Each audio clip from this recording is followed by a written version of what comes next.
Thank you, Dr. Wang. And now that we all want to stay healthy, it's a perfect segue. If I can introduce you to Zaid Khan, who is the Senior Director of Global Infrastructure of a little company you might have heard of, LinkedIn. And he is going to be talking about a self-healing network. So come on up, Zaid.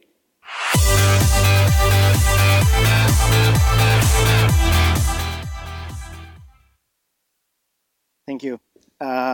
My name is Zaid, as mentioned. So part of my day-to-day job is to run global infrastructure, which means data center networks, compute, storage, and also a development, software development group that sort of runs all of our infrastructure.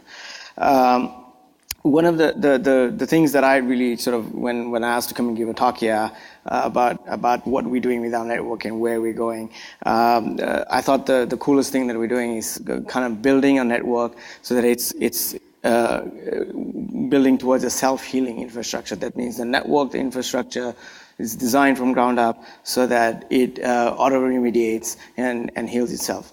But it's a journey to get there. So what I'm going to do is talk a little bit about that journey, what it took us to sort of get to that place where we could actually start thinking about this type of vision. And if I were to just step back and say, what is our actual vision?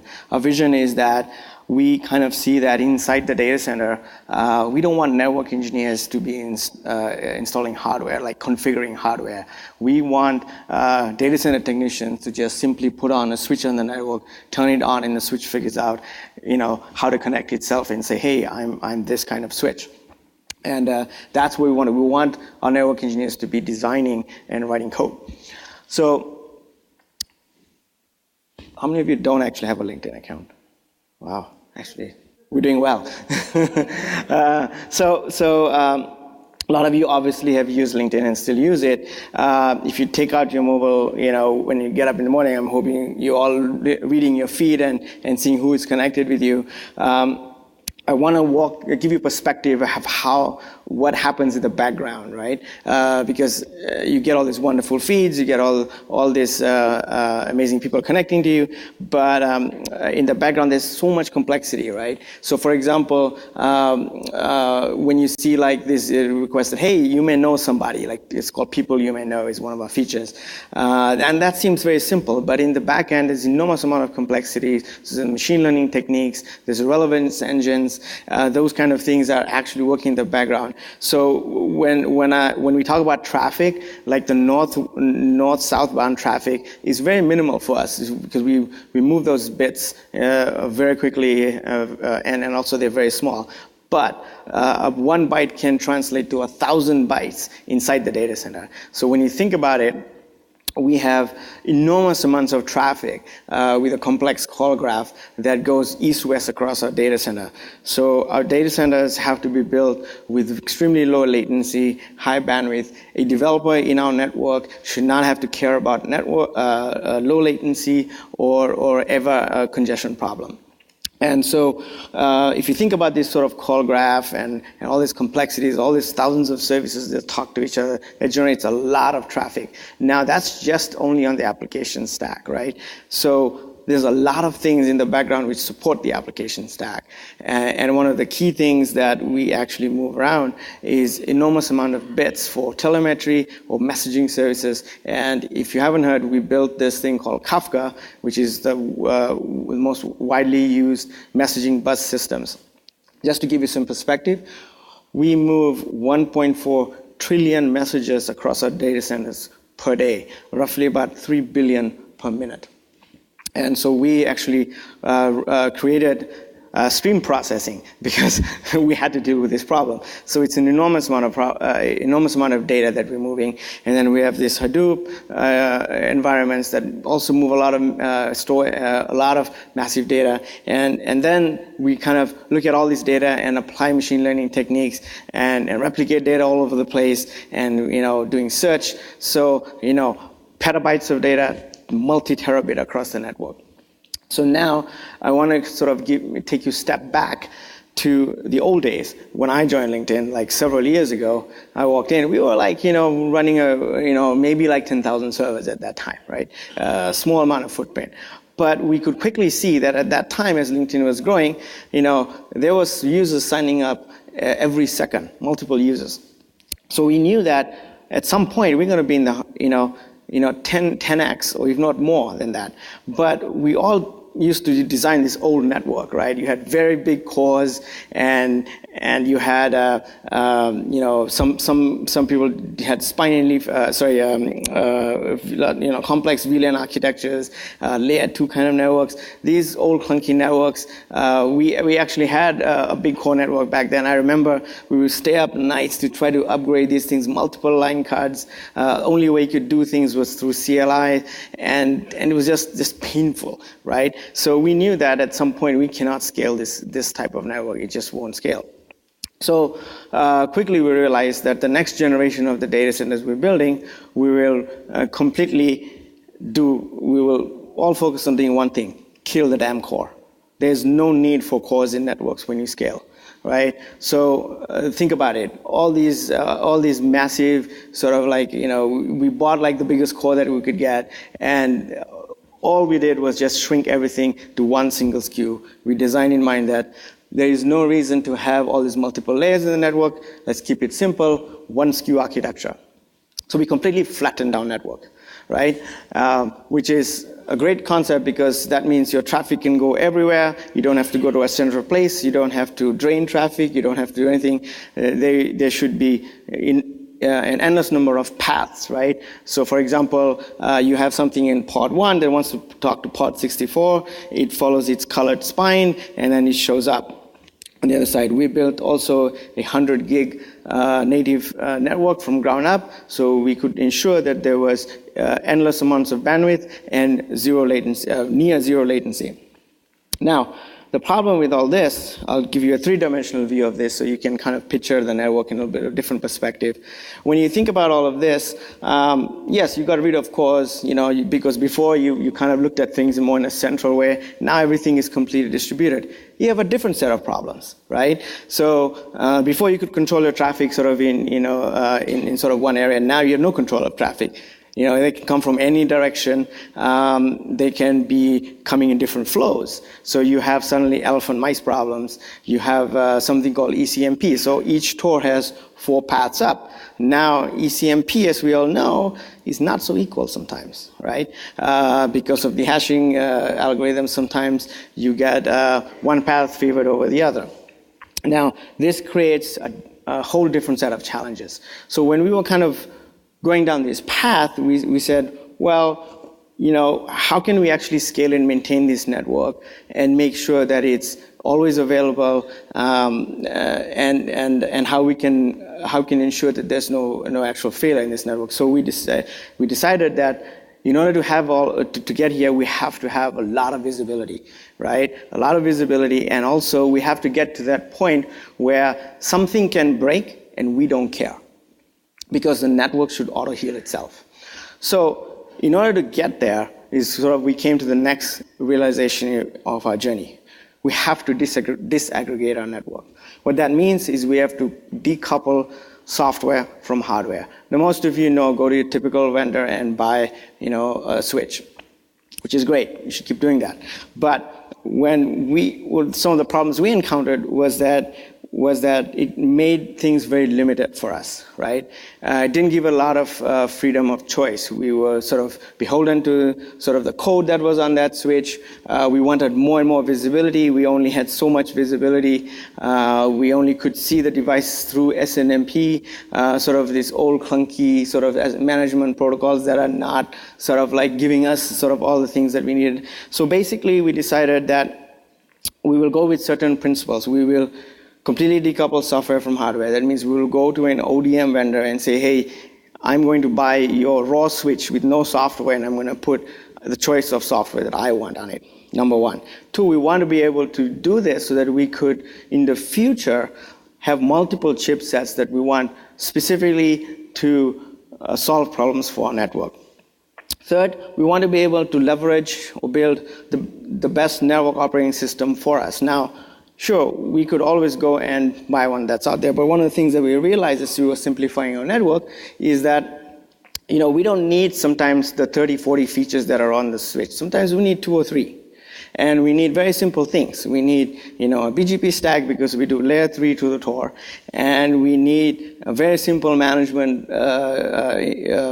features, and generally you just need a forwarding plane, and then that's how we want to control a network.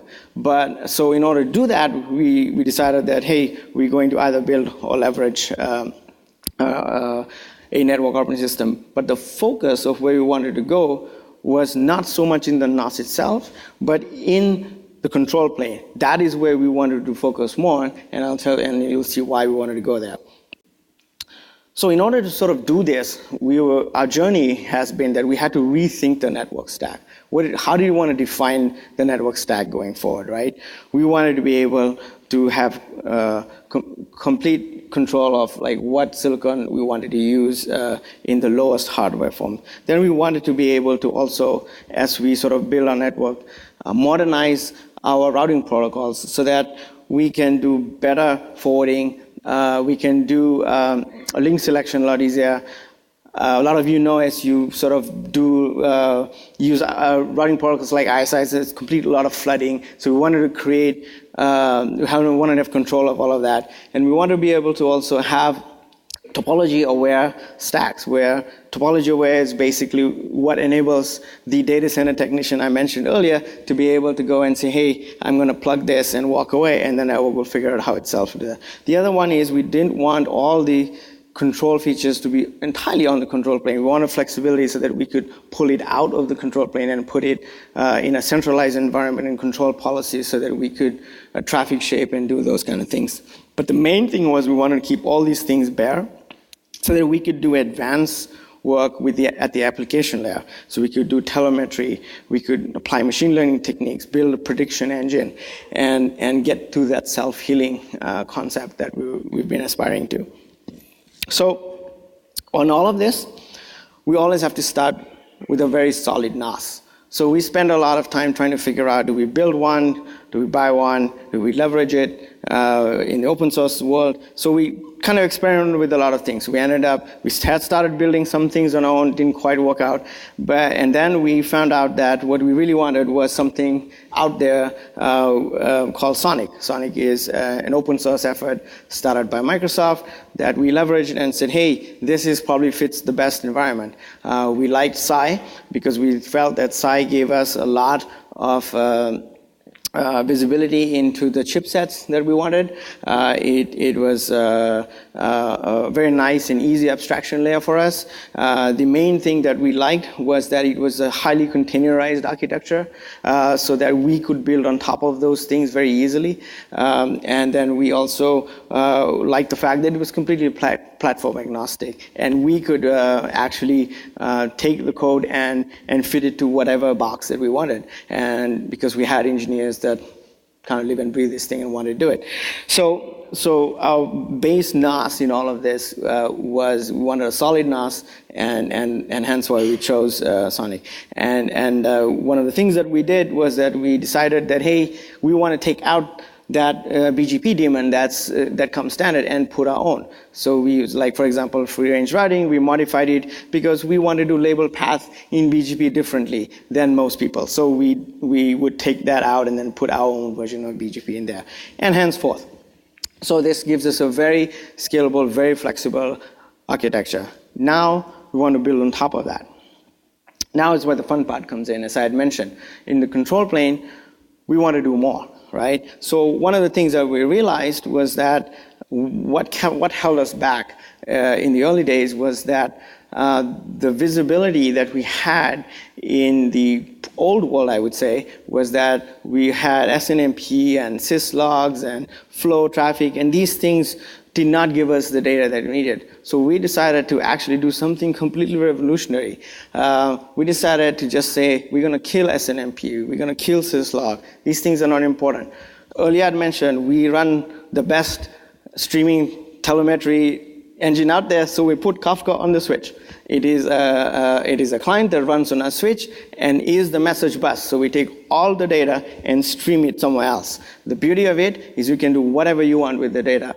You can go into the chipsets, you can pull everything out, and we want to be able to transport all of this. And what does it do? It basically opens your world. Now you stream you got your Kafka agent on the switch, and then you send it to your Kafka broker, and then we have a world of opportunities for developers to write machine learning techniques and build the most awesome sort of monitoring and management software that we want tailored to our environment. So there you build your event correlation engine. You store, you retain your data. You build your processor. So all of that work doesn't have to happen on the switch itself. You don't have to poll. Your control plane is free to do very minimal things on the switch.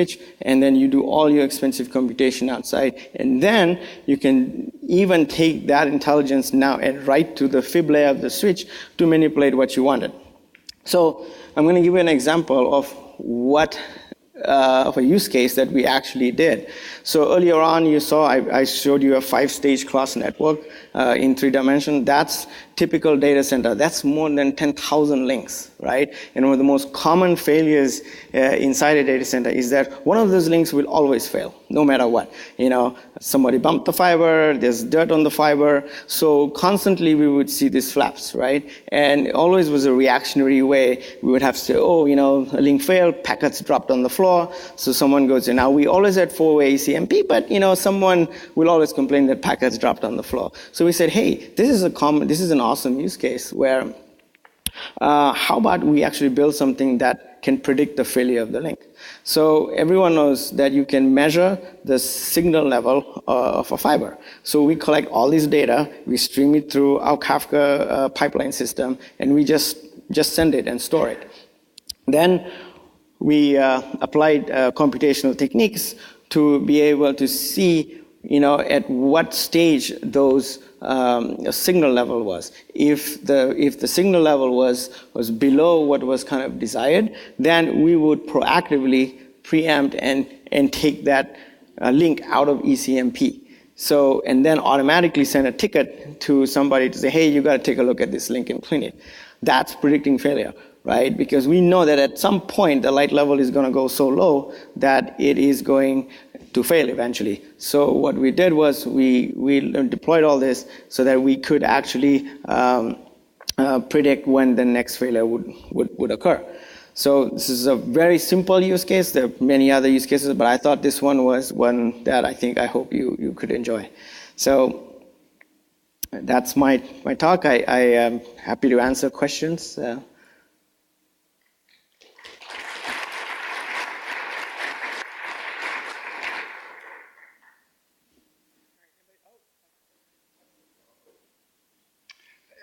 Can you talk a little bit about the time and team size it took to get from what you walked into to where you are now? Yeah, so when I walked into, maybe the team size was about like 5-6 people, and then where we now is maybe like 30 people. Not super big. Yeah. Yeah, so the time it took was a good 5 years. Yeah.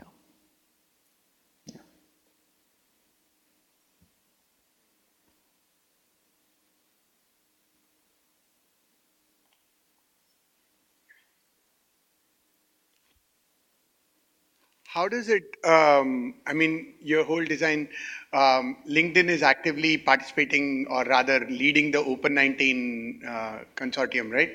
So your switching fabric fits into the Open19 racks, or is it? Yeah, absolutely. Open19 is our data center standard. It just fits in, and so the 5-stage class design that you saw, the Open19 is just a switch that fits into the 5-stage class network design. It's completely seamless. Thank you.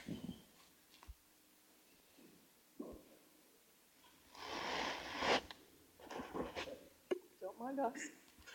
Oh boy. I'm going to play football a little bit.